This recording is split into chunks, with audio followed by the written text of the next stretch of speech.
sit back and enjoy. And I'll pass it to Kristen. Hi, this is Preston Radtke. I'm the curriculum and content editor for the College Success Program, and I'll be keeping time for this webinar.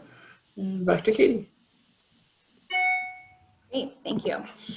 So just to kind of give you a little recap about the webinar and who we're going to be hearing from today. The first person is Glenn Dausch. He is a College Success Program mentor, and he's also going to be our moderator today. Glenn works as a web accessibility coordinator and usability consultant living in New York. While he doesn't see blindness as a barrier, he recognizes that no two people experience life the same way. In his spare time, he enjoys spending time with his family, reading, and playing the guitar.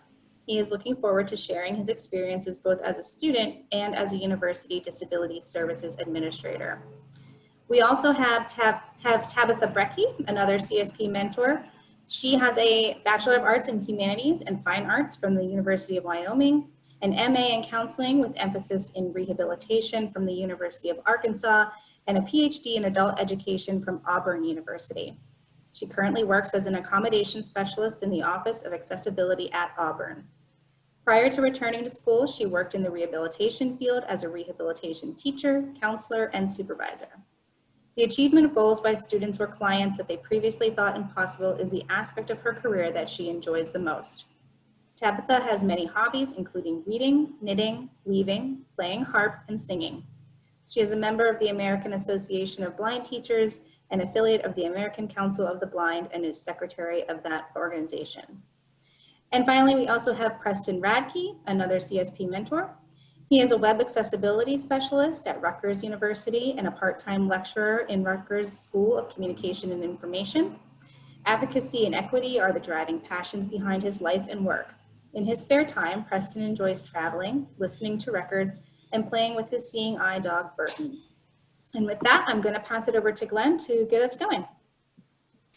All right, thank you, Katie. And since we have a lot to get to today, we're going to jump right into the questions because I have a feeling we're going to take up all that time, and we do want to save some time for Q&A at the end. So Preston, can you describe several tips that you would give to a college student to succeed in an online academic environment? Sure. Thank you guys for coming to the presentation today. Like I said, my name is Preston Radtke, and some quick tips that I would give are plan ahead, if possible. If you know you're going to be using like Blackboard or Canvas, maybe try to request like a sandbox or kind of like a blank Canvas or Blackboard shell, so you kind of have the opportunity to kind of practice using it beforehand. If that's not possible, I would just kind of lean on your professors and your kind of your school's disability services department, and just to kind of to stay proactive with that transition.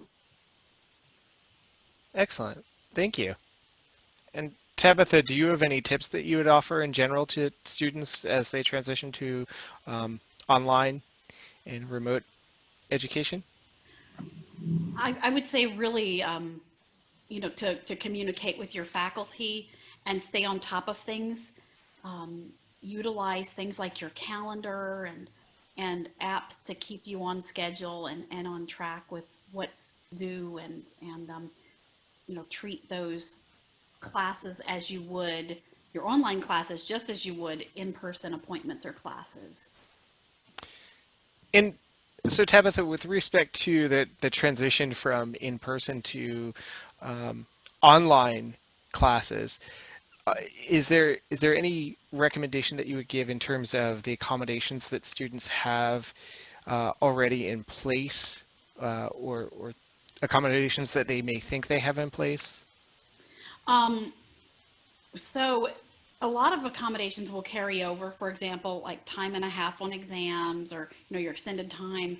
A quiet testing environment's usually up to the student to arrange, but again, you want to look at your accommodations that you have, talk with your disability services office, just to make sure of how those are going to be offered, and then your faculty, because there could be some things that might crop up that would be different. And I would also say, again, like if you have the attendance accommodation, let's say you have another health concern in addition to visual impairment, you still want to treat your Zoom class or your online class as you would an in-person class in how you utilize your attendance accommodation and make up for missed work, etc.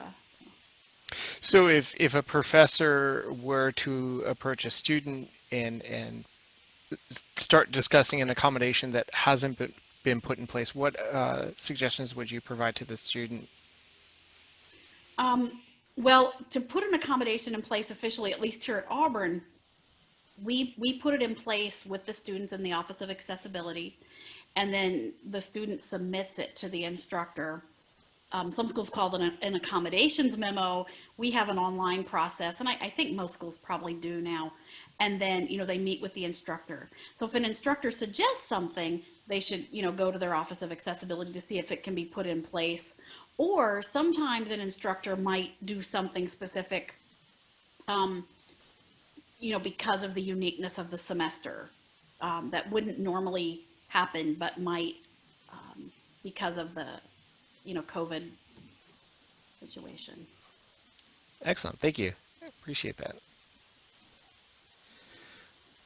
So Preston, with respect to Google Meets or Zoom, are there tips that particularly apply to these platforms that you think help students to be successful? Sure. And this kind of will link a little bit back to my first answer or first response for the first question. As with anything, if you're not familiar with the Zoom or WebEx or any of these other teleconferencing platforms, I would suggest maybe practicing beforehand. There's lots of kind of guides out there that provide like accessibility navigation hacks and tips. I would suggest kind of getting familiar with those. If you have access to someone who has like a Zoom or a WebEx account, I would maybe suggest asking them if you could potentially practice navigating with them. Many colleges provide their students with free Zoom accounts, so that you may not even have to kind of go through someone else in that regard. One major thing to keep in mind that I think gets forgotten about is Zoom, WebEx, Teams, Slack, what have you, all these different teleconferencing platforms look very differently depending on device and kind of medium. So like I'm using Zoom right now on the desktop client. However, if I was to look at Zoom on my phone or just on the web, the navigation could be slightly different. The capabilities could be slightly different. So I'd really highly recommend trying to get familiar with the nature of all the different platforms, because there are, for instance, on some teleconferencing platforms, you can't share a screen on mobile, or you can't access the chat in different modalities. So it's always good to kind of be prepared and kind of proactively go about learning these tools. Excellent, thank you. And Tabitha, do you have any thoughts for students to succeed using a remote communication platform like Zoom or Google Teams? I mean, Microsoft Teams or Google Meet? No, just really, there are, lists of key commands that you can find by, Googling them. And I would recommend, until you're really familiar, maybe keeping a cheat sheet close at hand. Mm-hmm. Yeah, that's a great tip, though, because you're not going to remember every key command, and or if you switch platforms like Preston was suggesting earlier, like I do regularly, the Mac commands are different from the Windows commands, and you'll be playing musical Tetris with your fingers. So a couple of other tips I just wanted to bring to the floor in case these come up for anyone. Always remember to mute your microphone and turn off your video by default. That way, when you join a room, you have the ability to control what other people hear and or see. And if you are not the person speaking, please remember to mute your microphone. That's always an important tip. So it helps the conversation move along. Do you mind if I actually jump in with one more quick tip, Glenn? Of course. So the idea of shared content on Zoom or WebEx, I know it happens a lot in classes. Like professors will share a screen, they'll share like a worksheet that they want the students to look at. And of course, as you guys may know, in many cases that is not accessible to users, individuals who use screen readers. So I'd recommend kind of proactive workarounds, maybe asking the instructor if you could have that document sent to you beforehand, or just maybe posting the link to that website like in the chat or sharing it with you before, and just so you can have somewhat of a more equitable experience, because sometimes shared content is not possible for you to view as someone who uses a screen reader. Yeah, that's a great tip. The other tip that I had that I wanted to pass along, a lot of these tools like Zoom or Google Meets or Microsoft Teams allow you to record your meetings. If your professor allows that, it's certainly, and you have the accommodation, it's certainly a good practice to get into, in that if you miss content, you can go back and review it. But the other tip here is you can use that recording, set up a practice meeting like Preston suggested, and use that recording to gauge how you sound on the microphone. Are people able to hear you? Are you showing up in camera? You can, we'll cover some tips for that later in the session, but I think those are really great starting points. Tabitha, can you tell me some of your favorite apps to recommend for college students to enhance their success, especially in an online environment? Sure. I love my iPhone, so I'm always using I'm a major reader, so some of my favorites, of course, are like Bard and Learning Ally. When I was a student, Learning Ally, the app, the Read to Go or Voice Stream Reader. And then I use like Seeing AI for identifying things or reading quick package directions, those kind of, either scanning barcodes or reading packages. Ira, where you can call in for that free 5-minute, call, might be just all you need to, if you can't figure out what something is or need, that little bit of help. Those kinds of apps are some of my favorites. Okay. Preston, do you have any favorites that you think are helpful for students? The calendar app. I love the calendar app. I loved it when I was a student. I love it when I am like a working professional now. It's great for, you have a lot going on as a student. You're massive time of transition, be it coming into college or going into the workforce. You have lots of things to remember. So it's just a great way to, keep track of meetings you have to go to, assignments, classes. I love the calendar app. Kind of dovetailing off that, Be My Eyes, which is very similar to Ira. It's also kind of it's a free app where you can link up with a volunteer and they can kind of assist you with what you're trying to look at. That could be really useful for some individuals who maybe they live on their own, and like I used it when I was on my own because I needed help like learning the new laundry machine in my apartment. So it kind of could be something as simple as that, or if you need assistance finding something like when you're walking around. So, but my main answer is the calendar. I am tied to the calendar. Speaking is go ahead, Tabitha. Sure. Sorry. One that I found really useful is the Translock Writer app, and different colleges may use different ones, but so that you can track the buses. So if you use the university's bus system, that's a good point. That one is very useful because I can find my route and then know, you can, find out where it is. Like I can pull up the stops and it'll tell me how far it is from my stop and when the next one should be there. So those kind of apps are good to learn to use too, if you've got that option. Absolutely. And as somebody who, like Preston, is sort of tied to their calendar, I'll third that option. If it's not on my calendar, it doesn't exist, is my saying. A couple of other apps I'd like to throw in here. like Tabitha suggested, her campus has a transportation app. I know my campus also has apps for food services and things like that. So the menus are more accessible in those places. And so continuing on that theme of trying different platforms for different methods of access, I tend to use the Google Drive app a lot if I have to move a large number of files. I prefer the iOS interface to the keyboard interface. So find the platform that works for you. Try different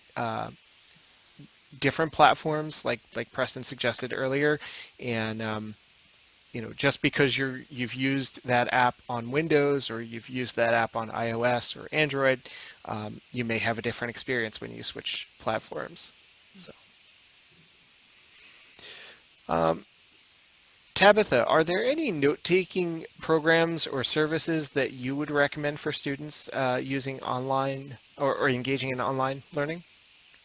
Sure. Well, a lot of students right now, because our university records, they require that the professors record classes. So right now, a lot of students are using those recordings, and then like if they get copies of instructor materials or the PowerPoints. We also have access to Glean, which is an app by a company called Sonocent. And if you use the Google Chrome browser, it allows a person to record class and then type notes at the same time the recording is happening, and it synchronizes the recording with the notes. And you can also put in labels of what's important. Now, I'm pretty certain of its accessibility for people with low vision. I have not had a chance, I was hoping to today, to get to test it as far as for folks without vision. They say it's accessible. Now, we know how we have to always kind of check that for ourselves when people tell us things are accessible, because sometimes they technically are, but they're not necessarily user-friendly. So I wish I could give you more on that, but a lot of students do like that app. Okay. Preston, do you have any apps that you want to add or services? No, I think Tabitha really covered it there. I would kind of get another opportunity just to lean on your kind of accessible or Office of Disability Services department for note-taking assistance. They're still there, even though we are all kind of remote. I really want to emphasize that point. All of the resources that you use in a virtual environment are still in a physical environment are still available in the virtual environment. They may change a little bit, and we'll come to that in a little bit, but definitely. They're still there. A couple of other suggestions I have. If you're using Android, the Android voice recorder does automated transcription of the recorded speech. So it is not the most accurate, but for free on board your device, it's pretty good. Another service like that is called Otter, and then the other service similar to that on iOS, there's an app called Just Press Record that also provides transcripts of your recordings. All of these have the caveat that the transcript is only as good as the recording source. So if you're far away from the lecturer, your recording transcript quality will significantly be degraded. So coming back to that point that we were talking about earlier, what are some resources that you would recommend either online or in person that students turn to enhance their success? And Preston, we'll start with you. Sure. So kind of spinning off of the whole, the ODS office is still there. Like all your student services are still there in a virtual capacity. So be it like tutoring services, the career center, there's the counseling services, they're all still there. They're all there to assist all the students at the university. That also goes for like student clubs and organization. Maybe not strictly academic, but they like to say, it's good to be kind of well balanced in that regard. So, you know, to get the full college experience, to go to these student organizations, and they're all meeting virtually as well. So my main answer is mainly focusing on kind of still leaning on those plentiful resources within the university. Granted, many of them may not deliver the exact same experience as if you were there in person, but they are still providing those kind of invaluable sources for everyone. Okay. Are there resources outside of the college environment that you think students might want to avail themselves of, or? So there's always Learning Ally, you know, there's always us, the mentors. We're more than willing to assist you in pretty much, we're here to assist you in college and kind of your transition. So always lean on us. I would suggest lean on like your voc rehabilitation service office for, you know, any more career-based or financial-based questions you may have. And of course, there's lots of kind of outside the classroom kind of tutoring services available. Like for instance, many universities offer like free LinkedIn Learning subscriptions to their students. So that is another great resource if maybe you want help in a certain area that's not being covered in class. So yeah, there's lots out there. Excellent. Yeah, and I agree with you. Definitely look into the resources that your school offers to students for free, because many of those resources go untapped. Mm-hmm. And it's definitely not an opportunity you want to pass up if you're getting something that you're going to be paying for. It's not going to be as easy in the real, well, you know, when you're out of college. Tabitha, are there resources that you direct students to, whether online or in person, that you think would be helpful for their success as students? You know, one would be each of the consumer groups, both ACB and NFB, have student divisions. And they also have organizations for professionals within certain, like, for example, we have a teachers affiliate. Or there's, you know, people in the arts, or, you know, different things like that each organization has that might be able to be a support and a resource for you. So those were some that I was thinking of. Absolutely. I will put my old career hat on and say that if you're a user of assistive technology, don't pass up the opportunity to look for information on the technologies that you're using, whether it's documentation from their website, or user groups, or even, like Tabitha was suggesting, student groups from ACB or NFB. If you're interested in science or the arts, there are likewise there are divisions that are dedicated to those pursuits. So finding you know, other groups that share your interests or that share the technologies that you're using are another great resource to gain additional information. And there are some great, sorry, Glenn, like Apple Viz, if you're an Apple user. Mm-hmm. I don't know the Windows one as much, but just some of those kind of websites too can be great resources for the technology stuff where you can find things. And there's lots of very interesting kind of going back to kind of accessibility and kind of assistive technology. There's lots of like Facebook groups and kind of email listservs that let's say you have a question about a certain application, if it's accessible or not, or how to navigate that, you can pose a question in, and you know, more often than not, you can discover kind of an answer that you had not really thought of before because of the community of experts within that group. Absolutely.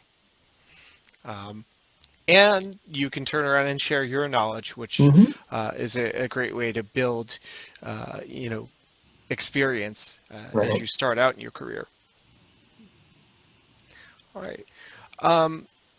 Tabitha, can you talk a little bit, I know we touched on this earlier, but can you talk about how in-person accommodations change in the online environment and what your experience has been?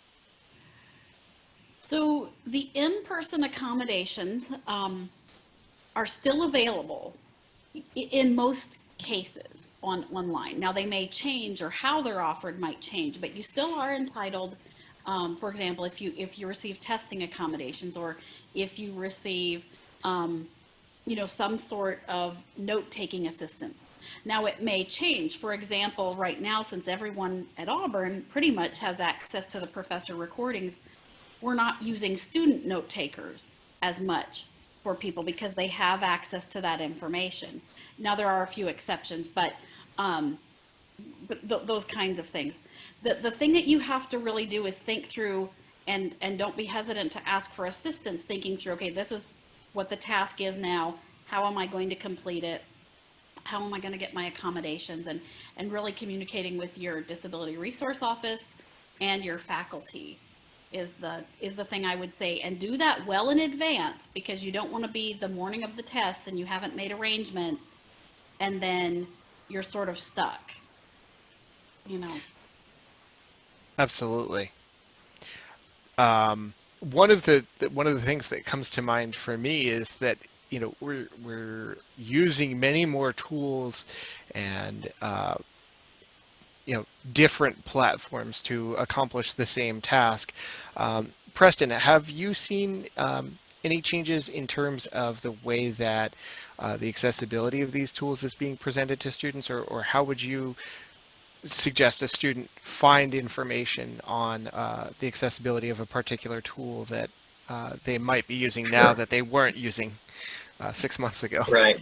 So I would first approach your next, kind of going back to the Office of Disability Services, if you do have any concern about that tool, and then work with them, and then they may kind of loop in the instructor of the class in question or the instructional designer, and if you guys aren't able to come to an equitable or an accessible solution, there may be like a recommendation of an alternative tool.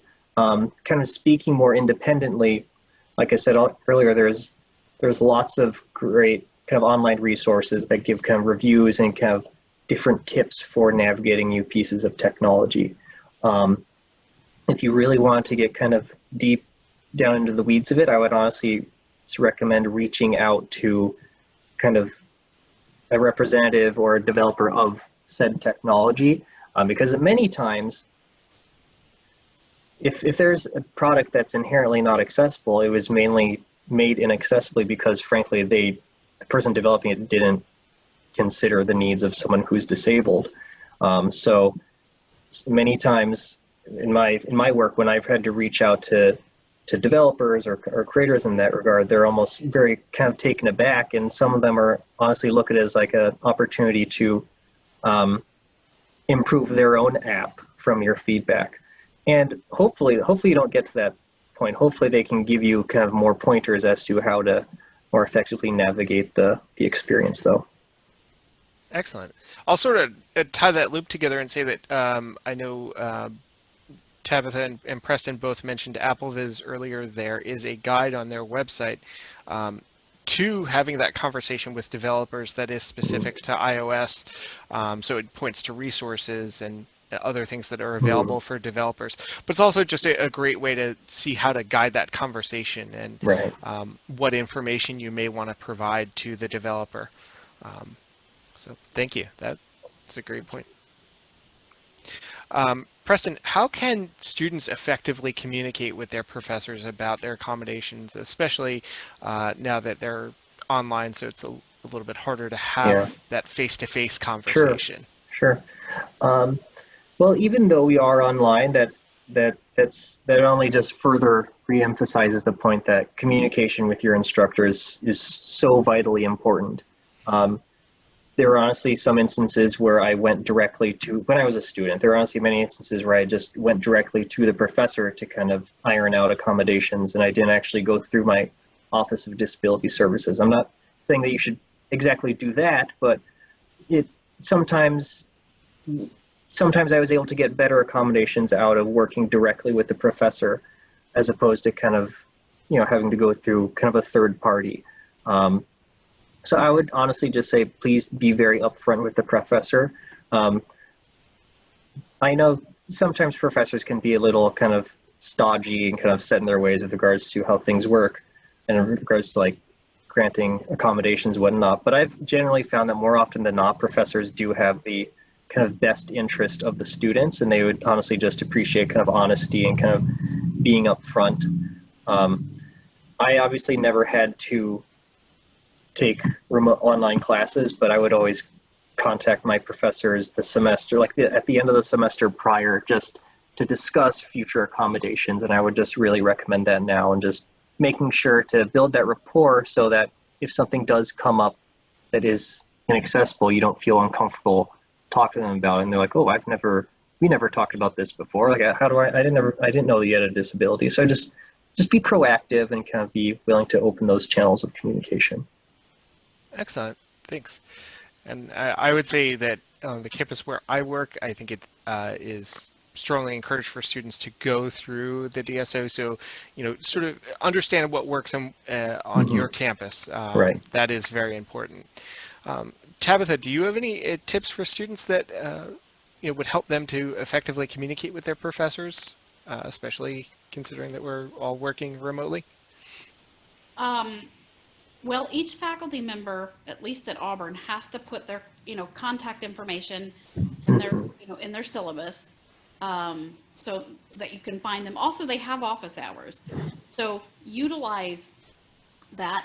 And it also doesn't hurt to, if there are certain issues you need to talk about, make a list beforehand, so that when you have whatever conversation, that you can be organized and go, oh, drat, I, don't have to go, oh, I forgot, what was I going to ask you? You don't want to do that later. So being organized about that. And just understanding too, that if an instructor says, I can't do that until you talk to the Office of Accessibility, they're not necessarily saying they don't want to help you, but rather they want to be fair, and that they want to make sure that what they're doing isn't going to get them in trouble. Because a lot of faculty are afraid if they do something, they will or won't get in trouble. They either have to do something or they don't have to do something. So sometimes when you get that kind of response, it doesn't mean they don't want to help you or they're trying to put you off. It just literally does mean that they need to have clarification on what to do.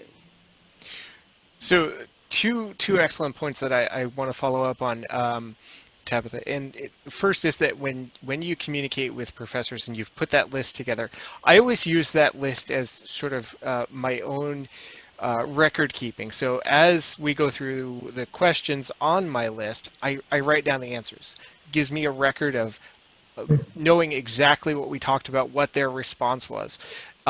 If it's a phone conversation or a Zoom meeting, I follow up with an email detailing the questions and their answers. That way it gives the professor any chance to clear up any misunderstanding or information that they might have thought about after the fact, because as we all know, you'll have a conversation and 5 minutes after the person's walked out the door, you go, oh, I wanted to mention that. So that's another tip. It also gives you a written record of that conversation, and that way if there is a question down the line, you can go back to that. So Tabitha, do you have any tips for students working in groups now that we're all working remotely? Working in groups. I would say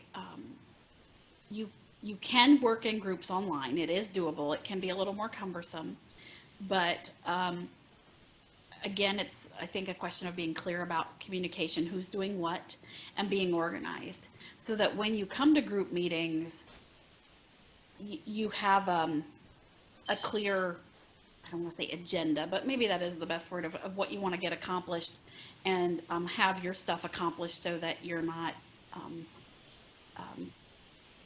everybody's not dragging along or not getting things accomplished, in an efficient way. And then play to your own strengths. If you're not the best at formatting documents, maybe you choose to do the, something else, like, some of the writing, or, different people can divide up the task, but try to, do your fair share, obviously. But take on the things that you feel like you do best. Yeah. One thing I may add is Sure. I've heard this a lot from some students is that they're a little awkward. They feel awkward being like, oh, should I tell my group members that I'm blind or something? And if I do, how do I do that in kind of a group setting? Because, you know, as opposed to if they're in person, everyone knows that, oh yeah, the person can't see. And the main reason why they bring this up is if there's any, like, you know, any work to be done in the group that is inaccessible or can be better done by someone who has vision perhaps. And I would never tell them to disclose or to not disclose, but I would just say in those situations, you know, there are some assignments that you may not ever need to tell your other classmates that you have a visual impairment. But there also may be some instances where you may have to have an honest conversation saying that, you know, I'd prefer to not do the formatting of this just because, you know, I have trouble viewing the different fonts and what's bolded and what's not, etc. And I completely emphasize that that could be awkward for some people, but I will say more often than not, the other students appreciate the honesty, and if that in that regard, that will make your assignment turn out for the better in the long run.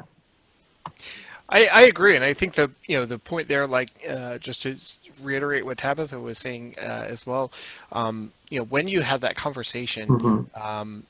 It's important to think about, here's what I am contributing, and so you're not phrasing it as here's what I can't do. Right. But you're giving the other students the opportunity to really share in all of the work.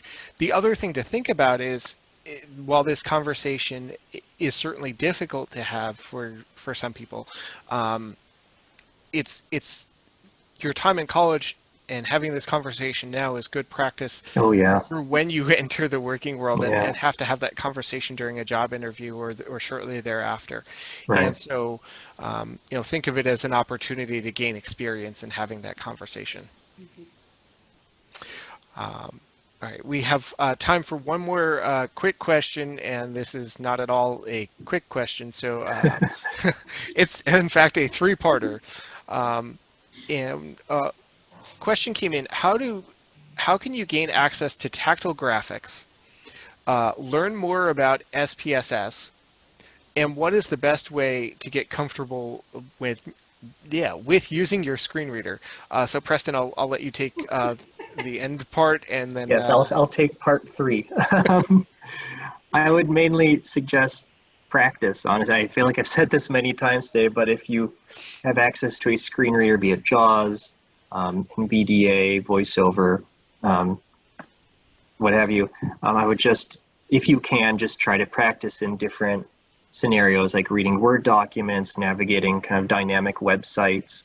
I'm not gonna lie, sometimes learning new screen readers can be kind of a challenge, especially if you have been stuck on using one for the longest time. Like, for instance, for myself, I was a JAWS user for basically all of my high school and early college career, but then I switched to Mac. And for those of you who use VoiceOver on the Mac, it could be, the setup is a little different with like the keystroke configurations, like all the keys you have to press. So I would just suggest practice. Like all the other tools I talked about, there's lots of great resources out there for learning navigation hacks for these different screen readers. So I'd just lean on us, your mentors, and kind of practice and use those online resources. The other tip I'll add real quickly is open a blank document and learn your screen reader's keyboard help command. Oh, that's a great, yeah. Insert F1 for JAWS and NVDA, or Control Option K for VoiceOver, I think, and play around with the keyboard. It will tell you what it's going to do, and there's no mistake that can't be undone. That is a very valuable tip. Tabitha, do you have any thoughts on any part of those questions? Oh, sure. Just, the only thing about part 3 too is that a lot of the screen readers do have built-in tutorials that you can walk through. Sure, absolutely. Within themselves, so you don't have to just try to figure out how am I going to practice. And we all love reading manuals, but they're there, and they usually are helpful. As far as SPSS goes, and that is a statistical package that's used in the social sciences, for research. When I was doing my doctorate, it was sometimes accessible and sometimes not. And there were variables that affected this. And the reason I'm telling you this story is because these could affect you, and there are things that you might have to deal with. So it could be that the screen reader is out of date, you know, your version. So my recommendation is always be using, as much as you can afford, the latest version of your Oh, screen. yes. Because if you're using JAWS 14 or whatever, and we're on 20, that's probably not going to work with the newest versions of browsers. Sometimes you have to check whether the browser is the issue, or whether, you know, it's the software itself. So, and, you know, just the technical requirements of your computer. So for using SPSS, though, I would check with them, and as far as current accessibility, because I've not used it. I think, Glenn, weren't you saying R is more accessible than SPSS? Yeah, so my experience with SPSS, similar to Tabitha, sometimes it worked, sometimes it didn't, and so I typically recommend that students, where possible, use R. It can be driven through a command line interface, so if you are looking to get access to the data, it's much more accessible. But you know, reach out to your vendors, like Preston and Tabitha both said earlier. Reach out to Freedom Scientific or IBM for SPSS, and they will be able to direct you in the way that allows you to gain as much access as that software has available. As far as tactile graphics, without having access to an embosser, I'm not sure I'm aware of a solution. It may be that your disability services office can braille the materials out and mail them to you, or allow you to come in and pick them up, you know, if you're near campus. Or send you a BRF file if you have access to an embosser, or, you know, like maybe your Braille local library device has one, or, you know, something. The only thing that sort of comes to mind, if you have access, somebody has access to it, like a tactile drawing kit or a sensational board or something like that, where you can have somebody draw on paper. I know it's, you know, not the easiest thing to do, and does require a little bit of artistic skill, none of which I possess. But that might be another way that they can, you know, then mail that rendering to you. So with that, I'd like to open it up for questions. So Abigail, Katie, I'm not sure who's reading Yeah. chat. So just a bit of instructions for folks. If you are joining from Zoom, feel free to raise your hand. On the PC, it's Alt Y. From the Mac, it's Option Y. If you're calling in, you can press *9, and we'll you know, take questions as many as we can get in the order that they come in with the time that we have. There was one thing posted in the chat earlier when you all were talking about apps, and someone wanted to clarify the spelling of if it's Glean with an N for Nancy or Gleam, M for morning. Glean as an N, Glean as an N for Nancy. Yeah. And it's Awesome. produced by Sonocent, is the company that makes it. And that's, was it Sonocent, I believe. I think so.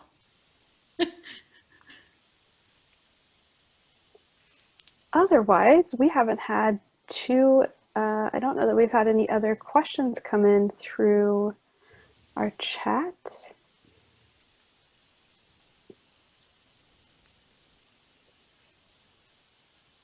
You know, I have one other little pointer too. Each of Apple and Microsoft have accessibility phone numbers. And so if you're in a situation where you're using software, your iPhone's doing something weird or whatever, that can be a good first step, and, you know, to try to problem solve. And thank you, Tabitha, because that reminded me when Preston was mentioning Be My Eyes, both Microsoft and Google disability support desks are available on Be My Eyes. So you can, using your phone, call in and have them take a look at either, a Word or Google document that's not working for you, or if you're encountering an accessibility challenge with a particular app. And as a college student, you don't want to pass up any resources that are available to you. So. We did have in the chat, someone wanted to know any suggestions you might have for someone that has to switch screen readers midway through their semester. And I know Preston was talking about it, and I would, as someone who is a screen reader user myself, as Glenn mentioned, Google has a Abigail, I think you're cutting out. Various products on various. Okay, so I think we're losing Abigail. I'll try to pick up where Abigail left off.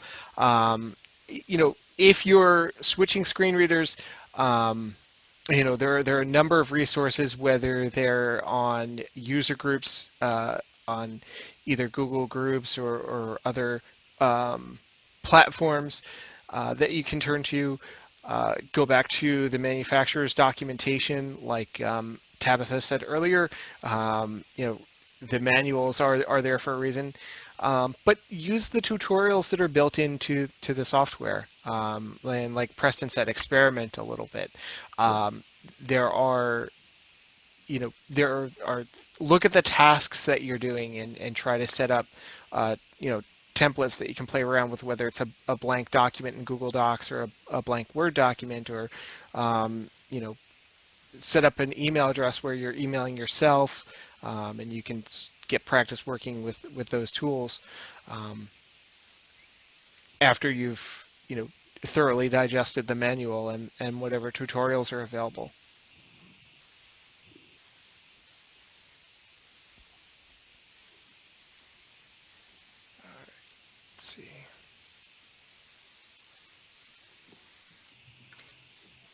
Not sure if we still have Abigail or not, but we have a couple more questions. Trying to pull up the chat. Oh, yeah. Thanks, Katie. If you could read those, that would be great. Yeah, sure. So we have one. Do you have any advice for online homework platforms like WebAssign? Specifically, much of the online math content is displayed as a graphic and not using MathML. Preston or Tabitha, do you want to take this one? I can jump in if you're. I was gonna say, if you will jump in, because right now I don't have. Sure. Yeah, take it, Glenn. Okay, so specifically with respect to WebAssign, I would have a conversation with your disability services office. There are specific problem sets that are known to be accessible, and there are specific problem sets that are known not to be accessible. And your instructor may have to select the problems that that fall within the accessible range. That's really going to be your best option as far as WebAssign. There's not much you can do if the image is entirely graphical. It's not going to be accessible. Great. Thanks, Katie. There's one more question, and it is, what is R? Which I believe one of you had mentioned that. Yep. So R is a statistical package, and it is a cross-platform package that is really high-level statistics if you're doing either graduate work in math or the social sciences, that allows you to compile and compute your data and just display it in any number of graphical formats. Now, is it just literally the letter R, or is it spelled AR, ARV? Isn't it is it ARR? Oh, yeah, ARR. It's rproject.org. I'm actually looking it up as we speak. I was gonna say, I've never used it, but I'm glad to know that it is accessible, because I'd like to do some more research in the future, and knowing that there is an accessible option that's more consistent than SPSS is a good thing. So you see, even we all learn, no matter if we're professionals in the field, we still keep learning. Yeah. That's my other piece of advice, is just don't ever think that you've learned all about a piece of technology or about any of it, because it'll always change on you and you'll learn new things. Definitely. And it is just R, as in the letter R. Oh, it is. Okay. It looks like we have somebody who's raised their hand. Daniela Alvarado, if you want to go ahead and ask your question, you can unmute. And while Danielle is doing that, it is r-project.org. That's the URL. Hello? Hi. Hi. Hello. Hi. I'm from Alamogordo, and I was just wondering, what more can I do to learn more about Zoom, like different platforms and all that, besides finding somebody who knows how to use it? For Zoom, the Carroll Center out of Boston recently put out a book that they're selling, and it comes in different formats. So you could get it as like a Word document. And that book, I don't think is terribly expensive. I think it'd be like 25 or less. You'd have to contact them. Another one, Jonathan Mosen, did a free audio book that he was allowing people to download. It's a few years old, but it would cover the basics. And I don't know, Glenn, do you happen to have The title, it is Meet Me Accessibly. Oh, yeah. And it is available for free on his website, which is mosen, mosen.org. One quick thing I'd like to add about Zoom is Zoom's really, I frankly love Zoom, but the one thing that's really helpful about Zoom is if you just tab around or navigate around, many times when you land on a button, it will actually read out the keystroke to get to it quicker. So like if I'm tabbing to the mute button, it'll say, mute, or mute, you're currently unmuted or whatever, and they also like Alt plus A. So it's pretty intuitive just to learn kind of like the basic commands as well in that regard. And the other resource, like we mentioned earlier, Zoom's website has a list of all the shortcut commands that they support. Mm-hmm. And so that's another resource that I'd avail yourself of, and just try to learn the ones that are pertinent for you. You may not be screen sharing, and so but raising your hand and muting your microphone, turning on. And Abigail, thank you for dropping the link in the chat. So excellent. Are there any other? So it doesn't look like we have any more questions or raised hands. I'll give everybody a few more minutes if they have any more questions, but while people are thinking about that, I just wanted to mention a few things as far as Learning Ally and the College Success Program go. This, as I mentioned in the beginning of the webinar, but in case you came on a little bit later, this is the first in a 3-part series of webinars that all focus on navigating the coronavirus landscape. This was the first one around college academics. Next month and the following month, we will have another webinar each of those months. One will be about kind of professionalism and how that stuff is working, how to deal with professional situations, and then also one that's just more around like social activities and things like that. So be on the lookout for information about registering for those webinars. And I also wanted to mention, we still have Learning Ally still has our National Achievement Awards open right now, which is a scholarship opportunity. So there is one specifically for students. You must be a Learning Ally member, but completing an undergrad or graduate degree and are blind or visually impaired. So I would suggest that if you fall into that category, maybe check out the award opportunity and see if it's something you would like to go for. I believe a scholarship of up to $6,000 is available for that one. And of course, if you have more questions, if you want more information, you can always reach out to us. You can visit us on Facebook or Twitter, email us at csp@learningally.org. And as all the mentors mentioned earlier, we have plenty of mentors on hand to be helping people, especially during this time and all the different new situations we all have to deal with. So it's great to tap Katie, into those. if I might, So, there are 2 quick questions that came in. So the first question is, how do I make sure that my speech is muted or my microphone is muted and my video is off when I come into a Zoom meeting? So that is a setting within Zoom. If you go into the Zoom application on your home tab, which is the first tab that you'll land in when you start Zoom, if you're on the Mac or the PC, go into the menu and select settings. And on the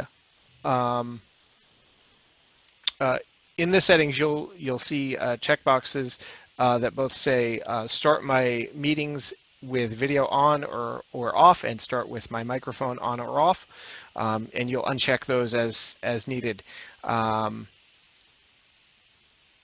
Preston, have you done this in the iPhone? Because I'm not sure. I have not. No, okay. I haven't, unfortunately. I know it's available in the iPhone, but I set it so long ago, I honestly don't remember where it is. I want to say it's in the More tab under the iPhone, but I don't have the app open. The other question we had is, how do I get Zoom installed on my Braille Note Touch? Unfortunately, I am not that familiar with the Braille Note Touch, other than knowing it is somewhat of an Android device. Mm-hmm. I would recommend contacting HumanWare and seeing what suggestions they offer.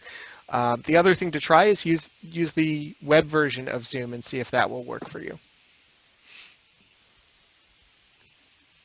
Hey everybody, I just wanted to let everyone know that for Blackboard, or for universities that use Blackboard, instructors they have the ability to, if you have a timed exam, they can grant the extension only for you, or for the student.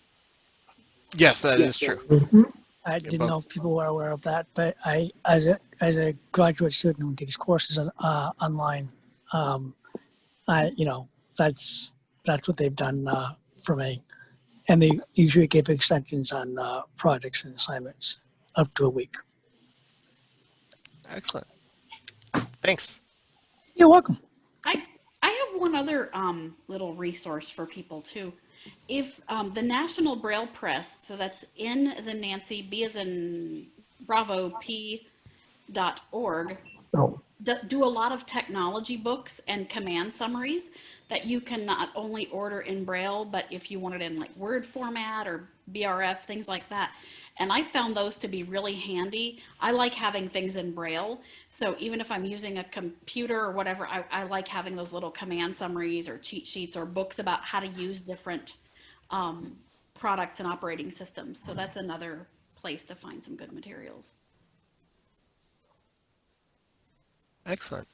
Well, I want to thank everyone for joining us this evening. As Katie mentioned earlier, this recording will be posted and shared out later. And with that, I'm going to turn it back over to Katie. Great, thanks, Glenn. If anybody has any additional questions, again, you can reach out to us, and we'll be happy to get some answers to you. So thank you all for joining us. We hope you found it all beneficial, and we hope to have you on our next webinar. Thank you. Thank you, guys.